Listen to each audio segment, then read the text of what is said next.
नमस्कार दोस्तों, स्वागत है आपका फिर से जेडएक्स न्यूज में। दोस्तों, इस वक्त की सबसे बड़ी खबर तुर्की और अमेरिका से निकलकर सामने आ रही है। दोस्तों, अमेरिका ने आज सीधी चेतावनी तुर्की को दे दी है, क्योंकि तुर्की अपना रशियन S-400A डिफेंस सिस्टम का टेस्ट करने में लगा हुआ है।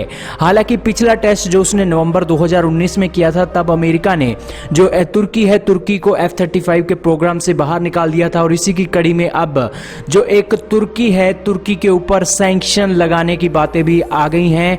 परंतु आप कहेंगे कि आखिरकार रशियन S-400 ले लिया गया है तो F-35 से तुर्की को बाहर कर दिया है, तो आखिरकार तुर्की के ऊपर सैंक्शन लगाने की क्या जरूरत है। इसी के साथ ही जो तुर्की है, तुर्की के रशियन S-400 से आखिरकार नाटो और अमेरिका को क्या खतरा है, इन सभी बातों के बारे में आज की इस वीडियो में हमने जाना है। चैनल पर नए हैं तो जल्दी से चैनल को सब्सक्राइब कर दें, बेल आइकन दबा दें। इसी के साथ ही दोस्तों से वीडियो को जरूर शेयर करें। तो दोस्तों, ये है वो आर्टिकल जिससे आप अंदाजा लगा सकते हैं कि आखिरकार जो S-400 है आज यूएस और तुर्की के बीच में घमासान का मुद्दा बन गया है। इस आर्टिकल में दिखाया गया है कि जो एक मेजर ऑब्स्टेकल है वो आज अमेरिका है S-400 की टेस्टिंग के लिए। और इसमें दिखाया गया है कि जो अमेरिकी सीनेटर्स हैं वो अमेरिका में कह रहे हैं कि तुर्की के ऊपर सैंक्शंस लगा देने चाहिए, क्योंकि वो S-400 को एक्टिवेट कर रहा है। परंतु आप कहेंगे आखिरकार तुर्की के ऊपर सैंक्शन लगाने की क्या जरूरत है कि आखिरकार S-400 एक्टिव कर रहा है। तो आपकी जानकारी के लिए बता दें, मैप पर चलते हैं, गूगल मैप पर चलते हैं। यह है प्यारा भारत और इसी के साथ ये है तुर्की। दोस्तों, तुर्की भी एक ग्रीस के साथ अपने यूरोपियन यूनियन के साथ बॉर्डर साझा करता है। और आप भी जानते हैं कि तुर्की और यूरोप के बीच में रिश्ते इन दिनों अच्छे नहीं चल रहे हैं। ग्रीस के मामले में, ग्रीस ये है देश एक, इस देश के कारण तुर्की की 36 का आंकड़ा हो गया है। अब ग्रीस के साथ इसका मुद्दा एक खराब हुआ है, तो यहां पर ये जो फ्रांस देख रहे हैं ना आप, ये फ्रांस के साथ भी तुर्की के रिश्ते खट्टे हो गए हैं और दोनों ही जंग के बीच में उतर गए थे। और इसी के साथ तुर्की अब S-400 यहां डिप्लॉय करेगा, अपने इस इलाके में S-400 डिप्लॉय करेगा। तो नाटो के जो फाइटर जेट हैं वो यहां से गुजरते हैं, ब्लैक सी से गुजरते हैं या फिर यहां मेडिटेरियन सी से गुजरते हैं, तो उनके ऊपर भी पहुंच तुर्की के S-400 की हो सकेगी। उनकी रडार जो नाटो के फाइटर जेट है उनको पकड़ सकेंगे। और जो ग्रीस के F-16 फाइटर जेट हैं, ग्रीस भी नाटो का मेंबर है, और ग्रीस के F-16 फाइटर जेट को अगर खतरा है तुर्की के S-400 से, तो पूरे के पूरे नाटो देशों को खतरा है। और दोस्तों, ये जो नाटो के F-16 फाइटर जेट हैं और F-35 फाइटर जेट हैं, जो आप जानते ही हैं कि नाटो के देशों के लिए ही F-35 बनाया गया है। और तुर्की भी नाटो का मेंबर होने के कारण आज नाटो के खिलाफ बगावत कर रहा है और S-400 की टेस्टिंग जो नाटो के एयरक्राफ्ट हैं उनके खिलाफ कर रहा है। अब दोस्तों, इससे रशिया को क्या फायदा होगा? रशिया को यहां पर यह फायदा होगा कि रशिया तुर्की से S-400 का डाटा लेगा। आखिरकार F-35 को हमारा S-400 पकड़ भी पाता है या नहीं, F-16 को पकड़ भी पाता है या नहीं।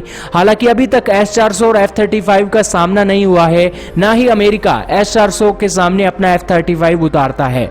इसी की कड़ी में अगर कोई ग्रीस या फिर फ्रांस और इसी के साथ ब्रिटेन का कोई F-35 अगर तुर्की की सीमाओं के पास से गुजरता है, तो उसके चलते कोई डाटा मिलता है S-400 को, तो जाहिर सी बात है कि ये डाटा रशिया ट्रांसफर हो जाएगा और इससे नाटो के जो एयरक्राफ्ट हैं बिल्कुल धूमिल हो जाएंगे और खतरा हो जाएगा। और अभी यहां पर ग्रीस के साथ जो तनाव हुआ है वो तनाव भी इंपॉर्टेंट रोल प्ले कर रहा है, क्योंकि इस तनाव के कारण जो आज ग्रीस के F-16 आज तुर्की की S-400 की रडार पर हैं और नाटो के देशों के बीच में जो एक ब्रोकन, एक टूटने का खतरा है, वो टूटने का खतरा भी बन रहा है। क्योंकि इस सिचुएशन में आज नाटो के अलाइज ब्रेक डाउन हो जाएंगे अगर तुर्की का S-400 बिल्कुल यहां पर टेस्ट किया जाता है तो। क्योंकि दोस्तों, यहां पर सबसे बड़ी बात यह है कि अगर यह टेस्ट होता है तो नाटो के देशों को, फाइटर जेटों को खतरा है, नाटो के देशों को खतरा है और तुर्की नाटो के देशों के ऊपर ही अपनी दादागिरी चलाने के काम कर रहा है। यही कारण है कि अमेरिकी सीनेटर अब बीच में कूदे हैं। डोनाल्ड ट्रंप को कहा गया है कि तुर्की के ऊपर सख्त से सख्त सैंक्शन लगा देने चाहिए ताकि तुर्की अपनी दादागिरी से बाज आ सके। हालांकि तुर्की मानने वाले देशों में से नहीं है। 2017 में तुर्की ने S-400 की डील की थी और आप देख लीजिए कि 3 साल भी नहीं बीते हैं, रशिया ने S-400 तुर्की को दे दिया है, जबकि भारत ने कितने साल हो गए हैं इंतजार करते हुए रशियन S-400 को लेकर, लेकिन अभी भी ना तो एक बैटरी भारत को दी है और ना ही किसी तरह का कोई एक डिप्लॉयमेंट भारत को दी गई है, जिससे साफ अंदाजा लगता है कि आज रशिया तुर्की के मामले में आज नाटो को घेरने के लिए आज ज्यादा एक्टिव हो रहा है और वो भी चाहता है कि तुर्की पहली प्रायोरिटी में होना चाहिए, क्योंकि जो डाटा उसे मिलेगा तुर्की के S-400 से वो एक बिल्कुल एक गेम चेंजर एक कंडीशन पैदा करेगा, जिसके चलते जो रशिया के S-500 है उसको और ज्यादा घातक बनाने में मदद मिलेगी।